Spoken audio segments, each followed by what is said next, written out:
We are starting here today. If you are here, feel free to write your name and let us know where you are in the chat box, or even tell us why you wanted to join conference today. We want to welcome you to our session on Insights for Ocular Management in Marfan Syndrome. I am Dr. Josephine Grima. I'm the Chief Science Officer for the Foundation. I'm delighted to introduce you to Dr. Rachel Kutschy from Vanderbilt University. She is a professor in the ophthalmology and visual sciences. She specializes in screening and diagnosis and management of different forms of glaucoma, and also has a large number of Marfan patients under her care. In addition to her clinical studies, Dr. Kutschy is the principal investigator of a glaucoma research laboratory funded by the National Eye Institute. She is also a member of the Foundation's Professional Advisory Board, and many of you who have joined a health fair at our conference may have had the opportunity to meet with her. If at any time during this presentation you have questions for Dr. Kutschy, please use the Q&A option located at the bottom of your screen. And if your questions are not answered during this webinar, you can always visit our website at marfan.org/ask to post your questions. So I'd like to thank Dr. Kutschy for joining us today, and you can start sharing your screen.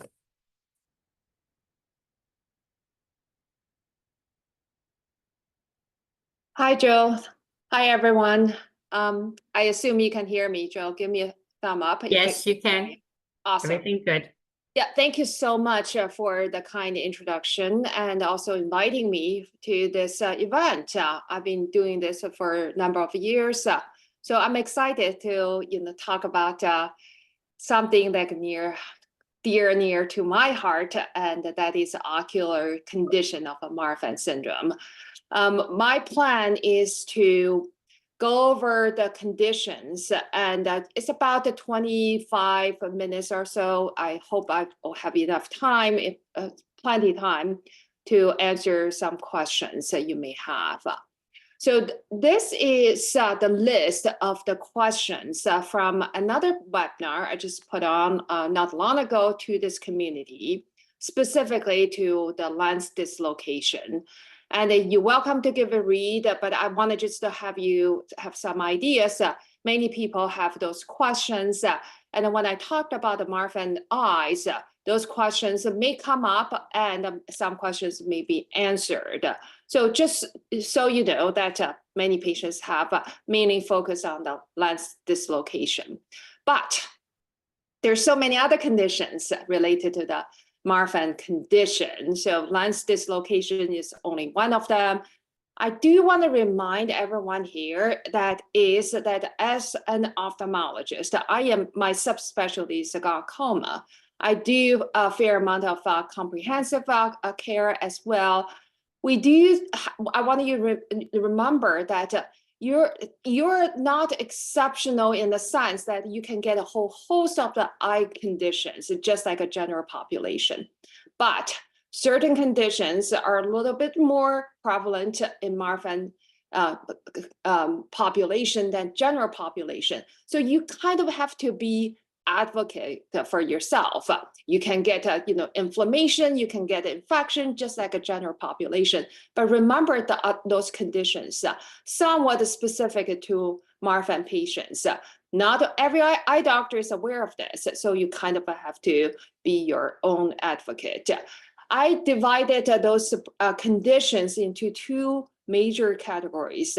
One is the major problems, meaning that some conditions can be acute, can be irreversible, can be sight-threatening. Some, I don't want to, trivialize minor problems, but they are not as acute as the major problems. Some can be reversible, but if you don't treat those conditions, that can lead to irreversible blindness as well. So those two conditions, those two categories, we'll go over each one of them. What are the Marfan conditions, ocular conditions? So this is a cartoon basically showing the diagram of the schematic of the eye. This is only the front part, and if you will, and I don't know if you, I hope you can see my cursor. So this, if you make a round circle, this is the entire eyeball.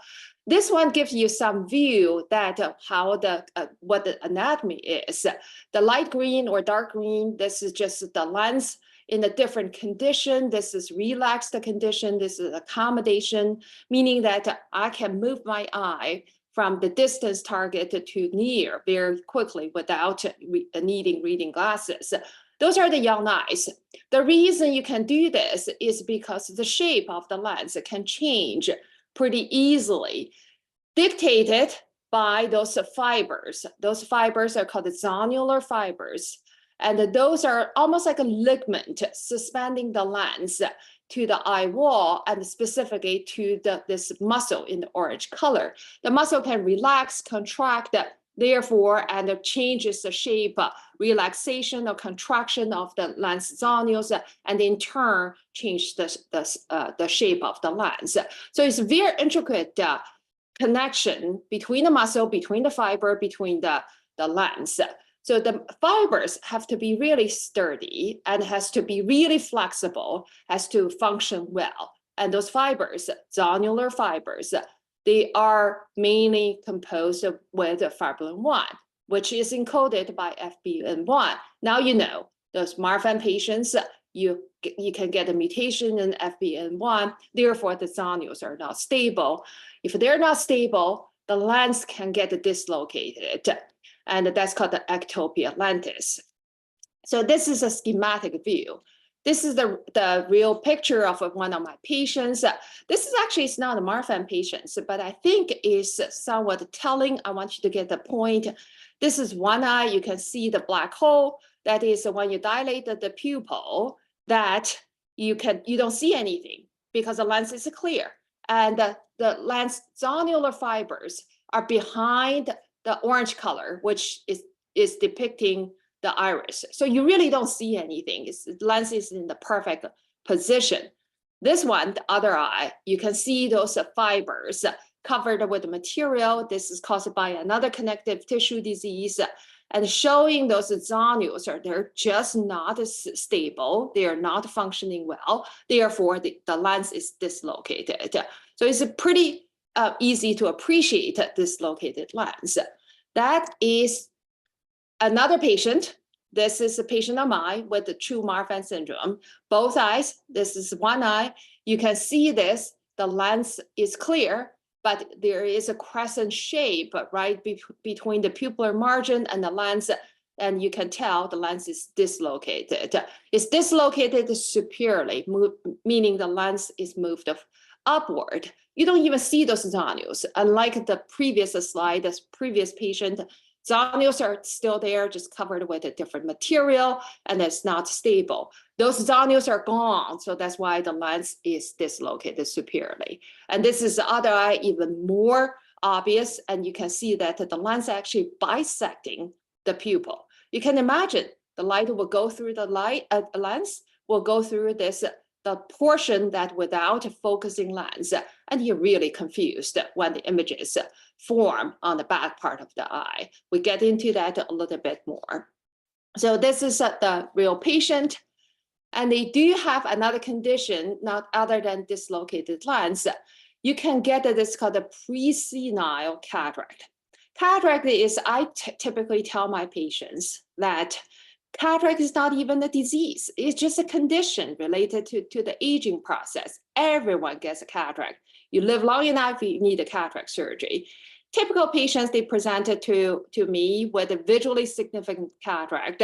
It's in their late 60s, early 70s. Some patients wait until 80s. They are functioning well, but that's a typical age.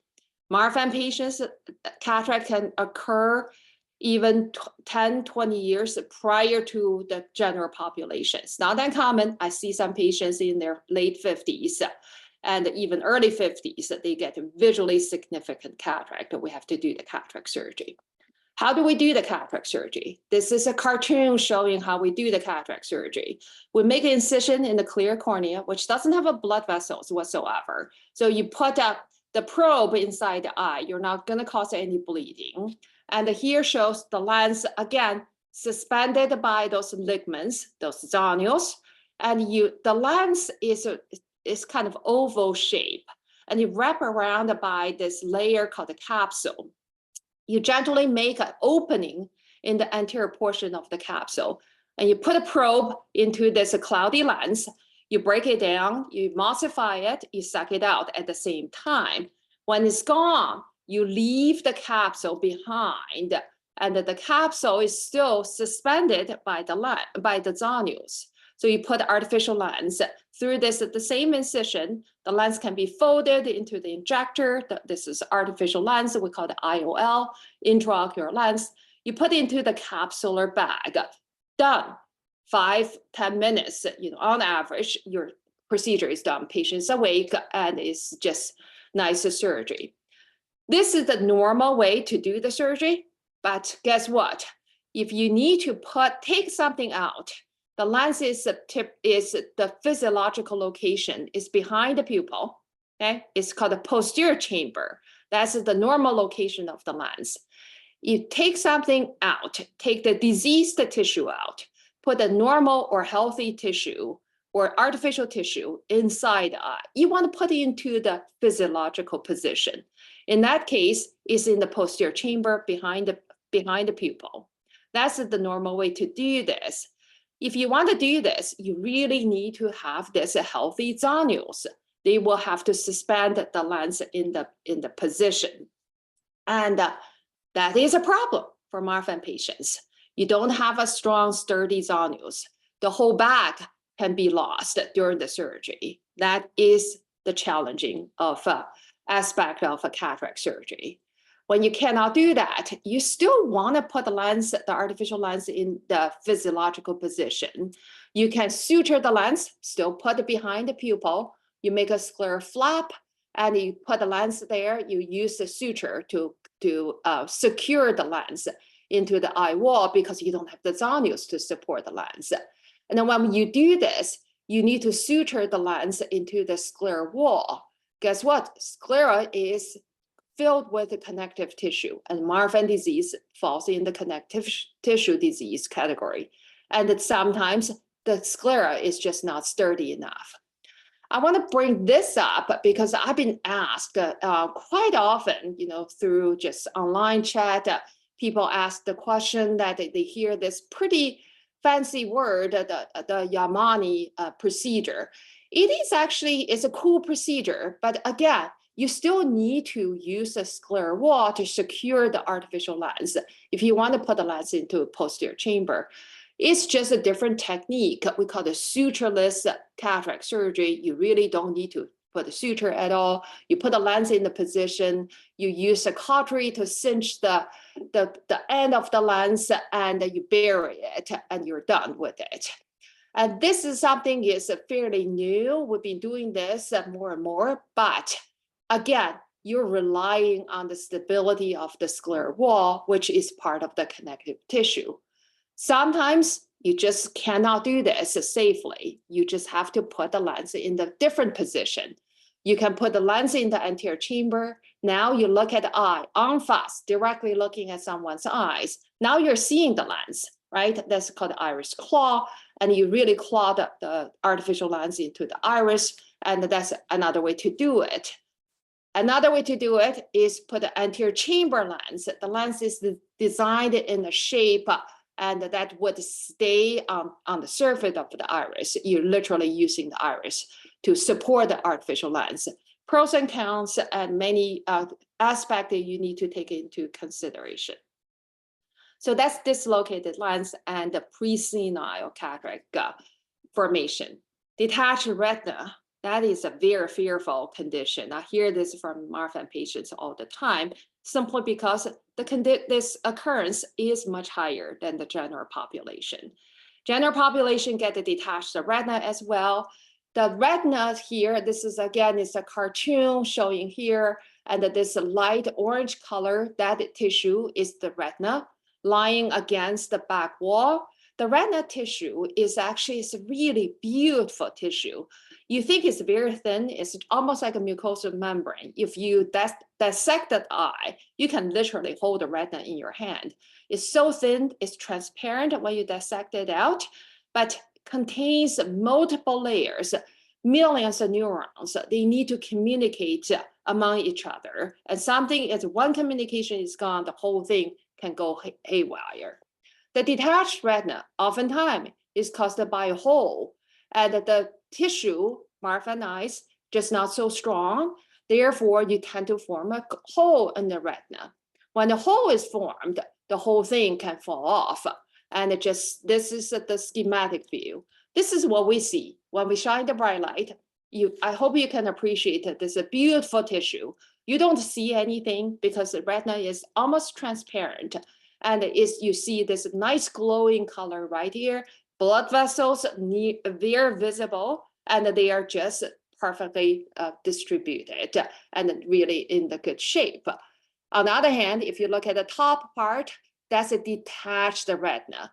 Blood vessels become blurred, and because the retina, that thin membrane, gets separated from the back wall, you have to put it back together. When you put it back together, and oftentimes that even though anatomically it's attached, but the cell-cell communication can be lost. And you need to remember the symptoms of the detached retina. We call that curtain. There are 3 signs, very easy to remember. Basically, curtain, floaters, flashing lights. Curtain means like any direction, doesn't have to be from the top, could be from the side, sometimes from the bottom. Very distinct complaint that you're doing something and all of a sudden top vision is gone or side vision is gone. That's called a curtain.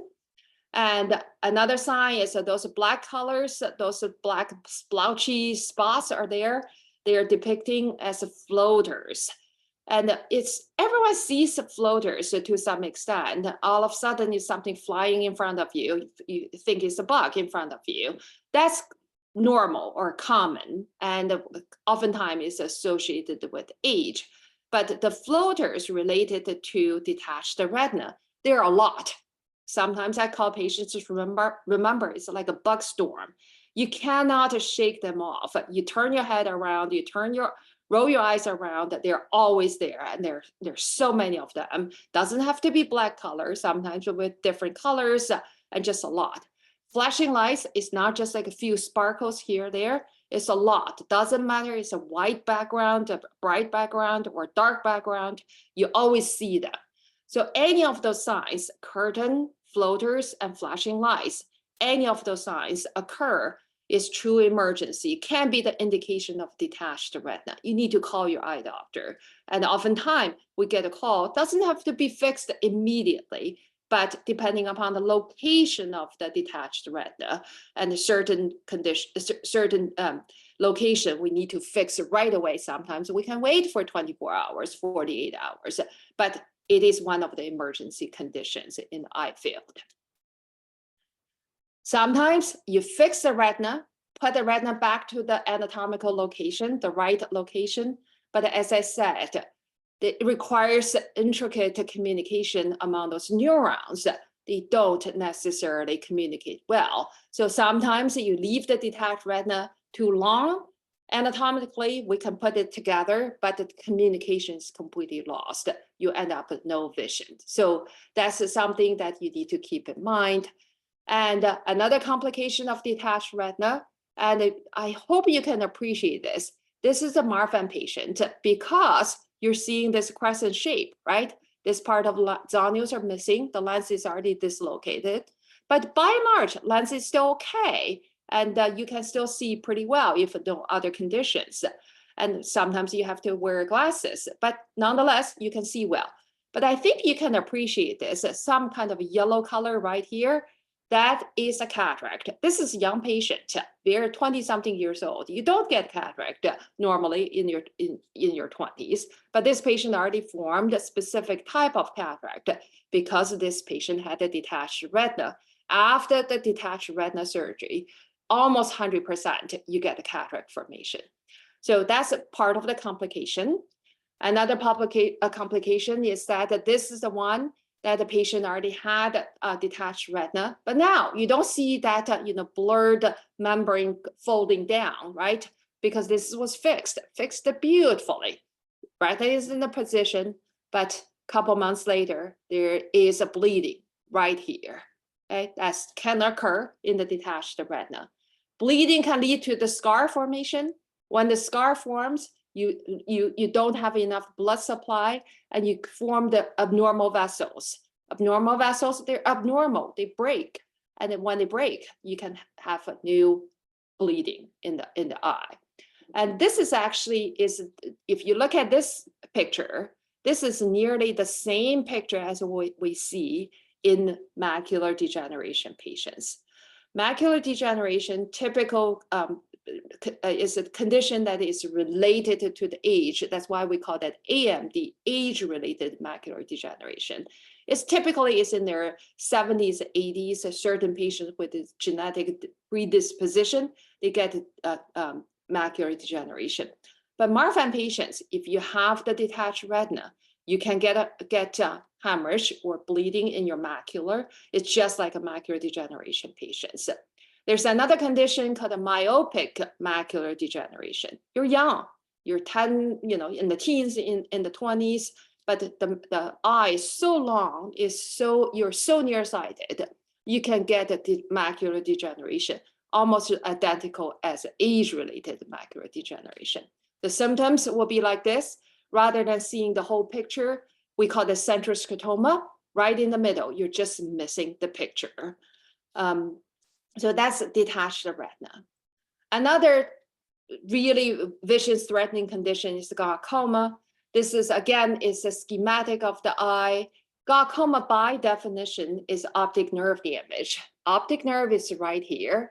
It's like a cable. It collects all the signals. And the retina receives the signal and it gets collected in the optic nerve. And the optic nerve goes all the way, sending the signal to the brain. So nerve serves as a cable.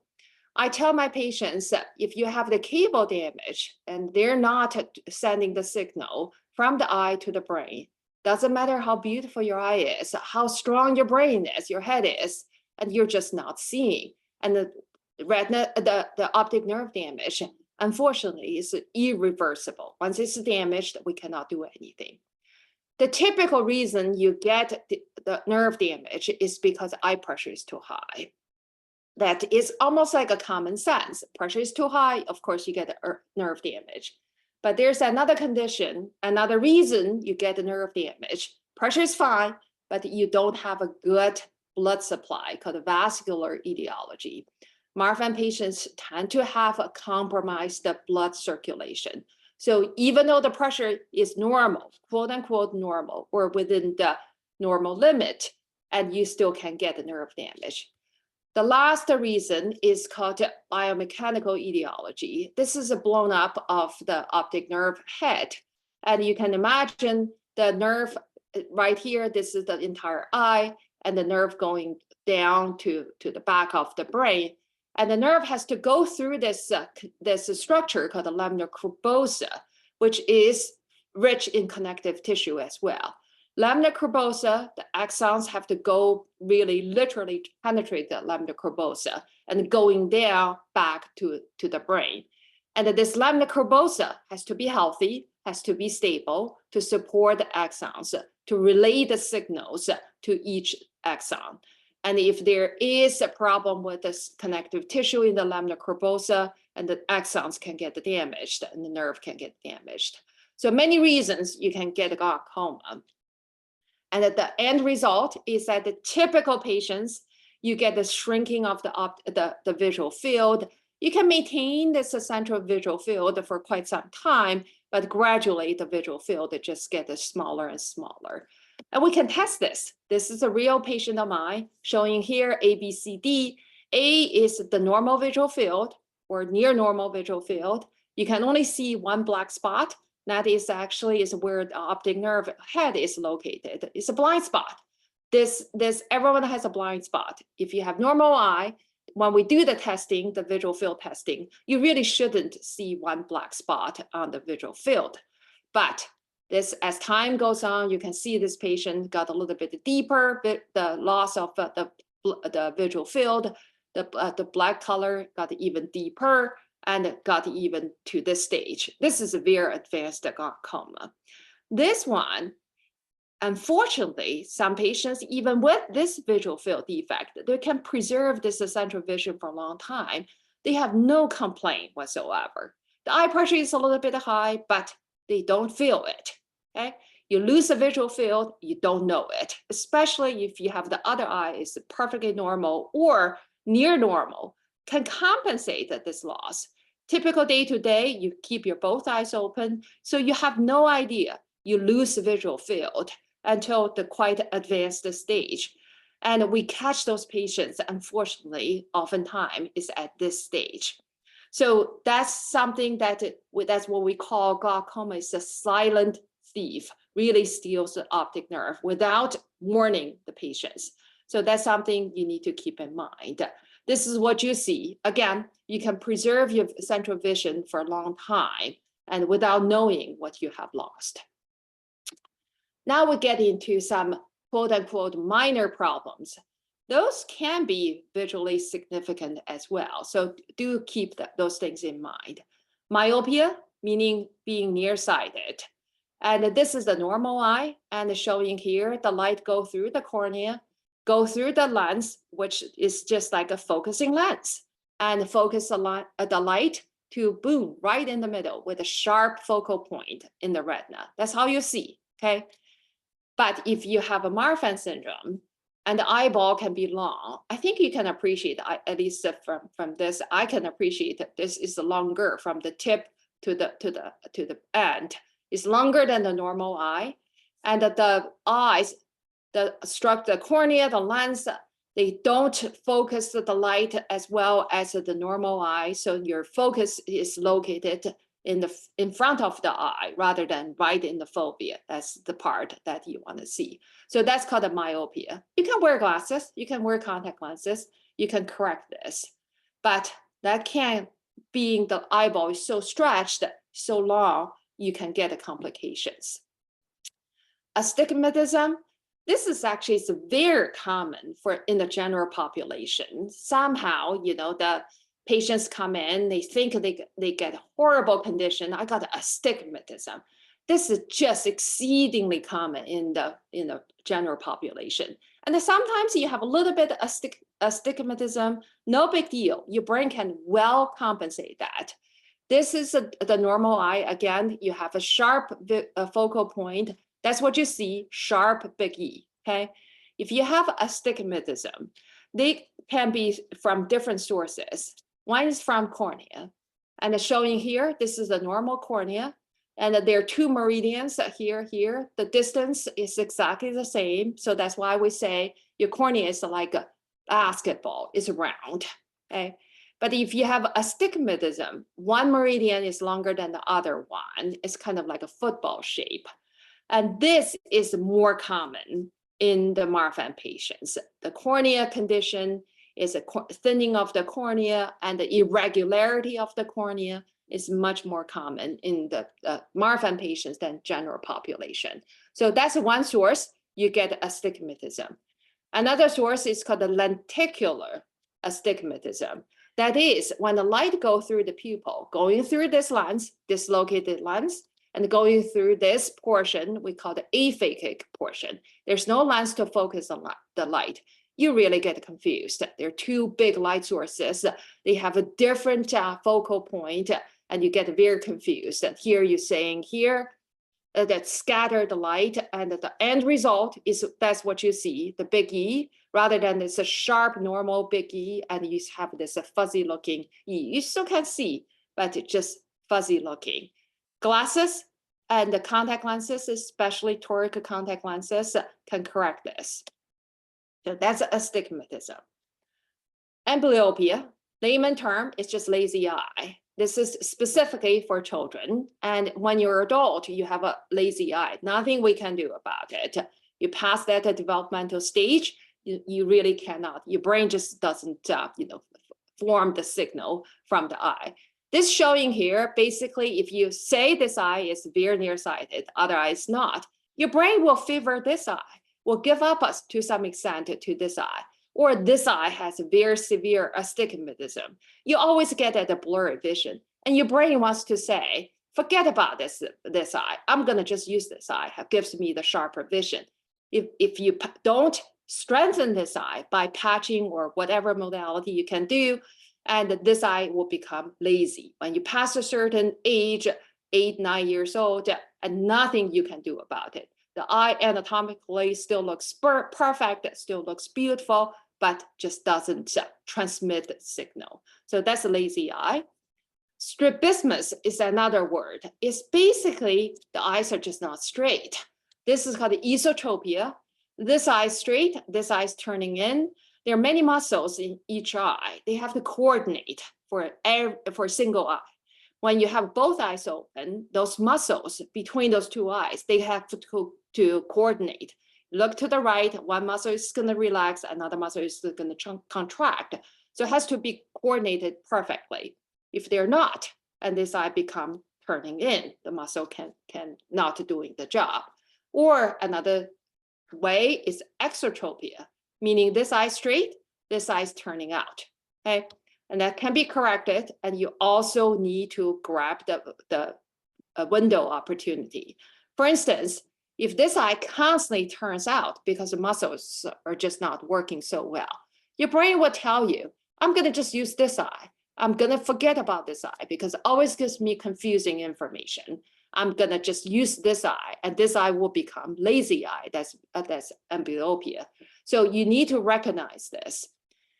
In the adults, you can get this kind of exotropia, meaning that this eye is just not seeing well at all from multiple detached retina surgery, multiple conditions, and eventually it's just not seeing well. The muscle should basically just give up and it becomes, turned out.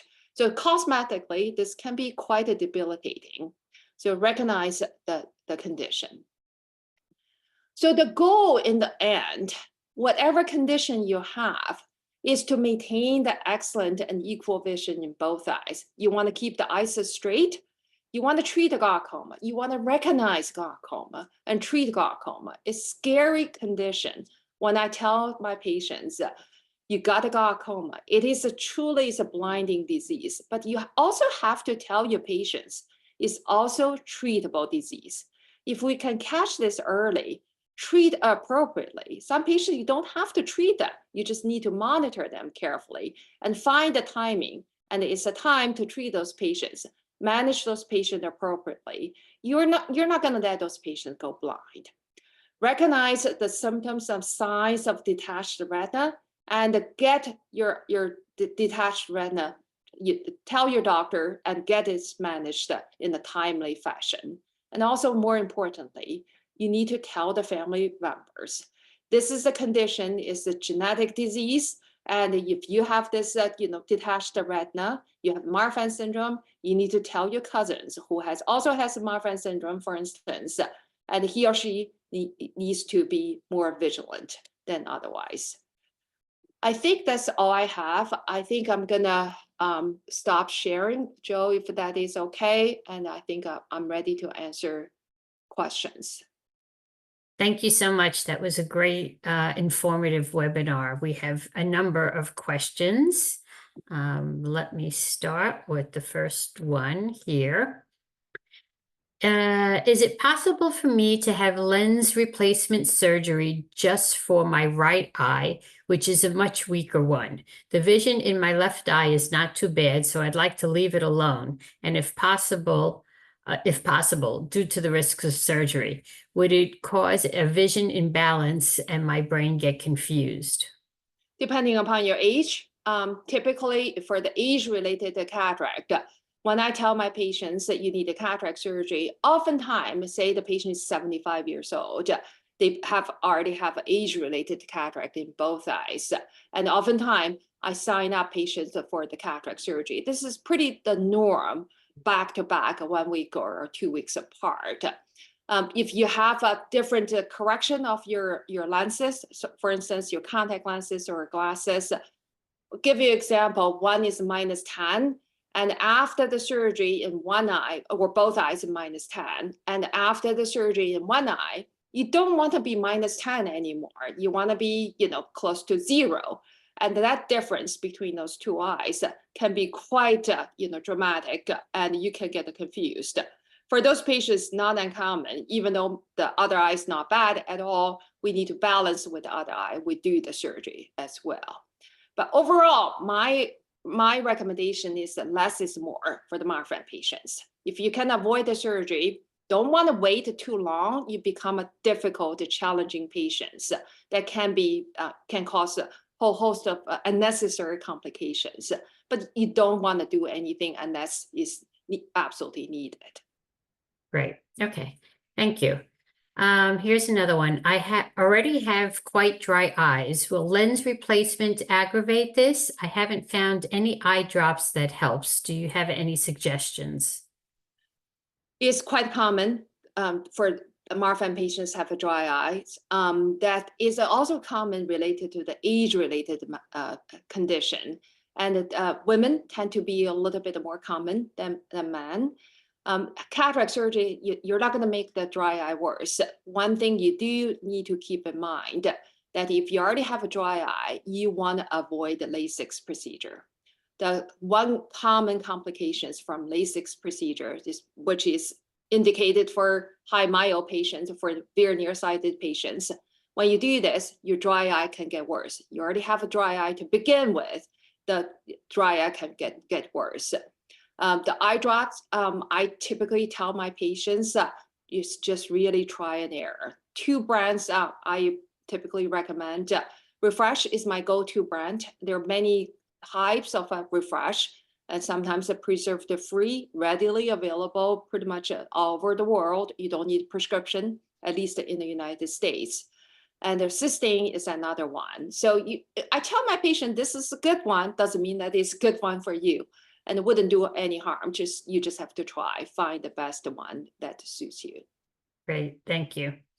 This one says, I have keratoconus, and which I have been told is basically the opposite of a sublux lens issue with Marfan's. Is this just an unrelated eye condition, or do you know of any connection to Marfan syndrome? There is a connection. Keratoconus has nothing to do with the sublux lens. Conus meaning is the condition in the cornea. If you remember, the cornea is like a clear cup on the very surface of your eye. Lens is inside your eye. Totally different condition, but it's somewhat related because cornea actually is rich in fibrillin 1 as well. And the fibrillin 1 is connected to keratoconus, has been shown by the genetic study. So, intuitively, that makes sense. If you have Marfan syndrome, the cornea just abnormal shape to the extreme that forms a keratoconus. If again, that can be corrected by contact lenses, by glasses. We do have this called a cross-linking. This is a fairly new condition specifically to treat the keratoconus. FDA approved the condition. But again, if it can be corrected by the contact lenses, glasses, you want to avoid, any intervention if it's all possible. Okay, thank you. Are there any risk factors for cataract surgery for people with Loeys-Dietz syndrome? Yeah, it's very uncommon, more uncommon than Marfan syndrome, Loeys-Dietz syndrome. You don't see that so extreme sublux lens, but again, that falls in the same category of connective tissue disease. When we do the cataract surgery, we truly rely on the zonules. We say zonules are composed mainly by fibrillin 1, but there are other proteins as well. So you do have a higher chance to experience the complications. We do have to make an incision through the cornea. If the lens are not stable, we cannot put into the physiological position. We have to rely on the other parts of the eye. Your connective tissue is not sturdy to begin with, so you do have a higher risk. But again, If not affecting your vision, I don't see any strong indication for surgery, but you also have to be reminded that you don't want to wait for too long to have a surgery. The key is the surveillance. You need to have your doctor monitor you. Neither or not, at least on a yearly basis, you need to have your eye checked. Okay, great. What type of surgery is best for the dislocated lenses? They've heard of the iris claw, etc., but how do you choose? That's so specific. There's no one size fit all situation, and depending upon your condition, you have to calculate the power of the artificial lens, and also depending upon how strong your zonules are, you really have to have experienced surgeon to assess you and to if something that you hear this a fancy condition but it's going to take an hour and a half to do the surgery versus just not so fancy, but you have to put the lens into the non-physiological position, but that will be quick and easy. It takes about 15 minutes versus an hour and a half. You do have to weigh the pros and cons. Rule of thumb is the longer the surgery it takes, the higher chance you experience the complications. So really depending upon your situation. Okay, thank you. So if the lens falls into the vitreous, then does the surgery become much more complicated? If the lens falls into the vitreous, that means those zonules are just not there doing anything anymore. If you have a dislocated lens, meaning certain part of the zonules are still holding the lens in a certain position right behind the pupil, falls into the vitreous, that has to come out at a certain point. When it needs to come out, that has to be done by the retina surgeon called vitrectomy. The vitreous is we call the vitreous gel. It truly is like a gel. And when the lens gets into a basically glob of a goo, it's not easy to remove. So you have to remove the vitreous as well. That's called the vitrectomy. And the vitrectomy has to be done by the retina specialist. They require another 2-year fellowship training after, at least in the United States, after the ophthalmology residency. For instance, I'm a glaucoma surgeon. I consider myself, or we are, anterior segment surgeon, meaning anything behind in the vitreous, we need to leave this to the vitreous retinal surgeon to do their job. Mm-hmm. Since putting a lens back into your eye is very tricky, do you think it's best not even to put a lens back into the eye after cataract surgery? Not a good idea. Whenever possible, you need to put artificial lens in the eye, be it in the physiological position, in the posterior chamber, or in the anterior chamber. You need to have that artificial lens. Number one, to help you to see well. The lens is very powerful. If you don't have the lens artificial lens in your eye to focus the light, you need the prescription glasses, very strong prescription glasses. It sometimes can be tricky to get the best prescription for the glasses. That's for the vision per se. You need some lens. You need to have a kind of a partition to put that structure inside your eye. If you don't have that, sometimes we call it uni-chamber, meaning that anterior chamber and posterior chamber, there's no separation. That down the road can cause a whole host of complications. Glaucoma is one of those. So it's a good idea to put artificial lens in the eye whenever possible. Granted, sometimes you have to do the second stage surgery. It's not uncommon. I go in to do the surgery with my retina specialist, or even 3 surgeons go in to work on one eye at the same time. But whenever possible, put the artificial lens in the eye. Okay, great, thank you. This person has had a retinal detachment a few years ago, but she's still dealing with floaters and flashers. Her specialist said that it would go away after surgery, but they are still a daily occurrence. Is it common with Marfan patients, or is that indicative of something else?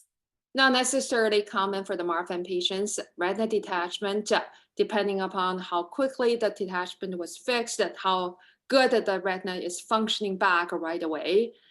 you can have the recurrence of floaters and flashing lights. But I mentioned this when you have the true acute retinal hole that causes retinal detachment. Those three signs, curtain, flashing lights, and floaters.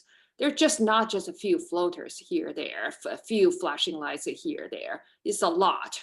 So that's something that is different than your typical on the daily occurrence, the daily basis, you have a few floaters here, there. Oftentimes, it can't go away. And when I tell my patient you have floaters, they're not really going away per se. You learn how to deal with that. Your brain gets adapted to it. So I don't want to put a number in my mouth saying like 3 months will go away, but rule of thumb is that it will go away if your retina is in a good position. Okay, great.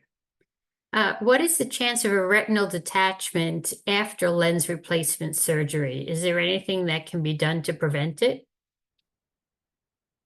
When you do the cataract surgery, again, that goes back to what I say, that less is more for the Marfan patients, but you don't want to have what we call the brunescent cataract. The lens is like a rock that can take a lot of energy of the called phaco emulsification. Can be very challenging to take it out. And that can take much longer than your typical 10-15 minutes cataract procedure. The longer you have the surgery, the more chance you have a complications, infection, prolonged inflammation, detached retina. The Marfan patient already have the long eye. That's why you're nearsighted. The eye is kind of stretchy, so to speak, and you can have a higher prevalence of a detached retina. So if you depending upon your situation, I cannot tell you your chance to get a detached retina, but that's something you do have to keep in mind. You need to have a really honest dialogue with your cataract surgeon. My rule of thumb is that I need to do the challenging case for the cataract surgery. I often get a second opinion. I want my retina people take a look at the retina, make sure the retina is stable enough for me to go through, to go do the cataract surgery. Sometimes when the retina surgeon feels like the retina is just so fragile, needs to have some prophylactic procedure. For instance, using the laser to stabilize the retina before the cataract surgery. Yes, there is something to do prophylactically, but again, depending upon your specific situation. Thank you. So this person is, hold on, I just lost that question. This person is 34 years old and had both lenses removed when they were 15 or 16. They wear high-powered contacts and glasses to see. Unfortunately, their vision is so much better with the contacts. Would I be able to get some type of lens implant, and how new or advanced is technology for that? I'm not surprised to hear that if you're 15 years old that had a lens dislocation surgery and didn't put artificial lens inside the eye, you need really high power glasses to correct the eyesight. Rule of thumb is when the power is so high, you see better with the contact lenses than with the glasses, simply because the contact lenses they are right on the surface of your eye and give you much sharper image. If that can be done, that you're happy with the vision with the contact lenses, you don't have to do anything. But if you have the higher rate, a higher chance to get infection of the cornea infection, or the cornea is just like somewhat abused by the contact lenses for years and decades, it's just not you're just not so good with the contact lenses anymore. The cornea cannot withstand the contact lenses anymore. The secondary, we call the secondary artificial lens implantation, certainly can be done. And you have to figure out what is the best way to do this. I mentioned that you can suture the lens to the scleral wall. You have to make sure your scleral wall is sturdy enough to go through that. Or if it is too risky, rather than suturing the lens into the scleral wall, you can put the lens into the anterior chamber. Iris claw lens is one of the options, or just anterior chamber artificial lens that can be done as well. Okay, and I think we only have really one more time for one more question. So for others that we can't answer your questions today, please visit marfan.org/ask and you can pose your question in there. So the last question that we will look at is, this person recently had a posterior vitreous detachment. She's 57 and she has Marfan syndrome. My retina was fine at the time and 6 weeks later. So is PVD more common in connective tissue disorders? Correct. It is more common, slightly more common than average patients. It is a risk factor for detached retina. So do not take it lightly. Typical routine is that you see the patients right away. You wait for a few weeks, reassess the retina, make sure the retina is still in the position. Always keep those three signs, curtain, floaters, and flashing lights in mind. Those are the indication of detached retina. PVD is not something to fear for but it is a sign that you may get a detached retina. All right. Well, thank you very much. This has been really, really informative. I'm sorry that we can't ask all the other questions, but we have another webinar in just a few minutes. Please post your questions to marfan.org. And thank you very much, Dr. Kuchti. This has been great. I really appreciate you helping us out so much. I appreciate you. Thank you for having me. Have a Okay. good night. Bye-bye.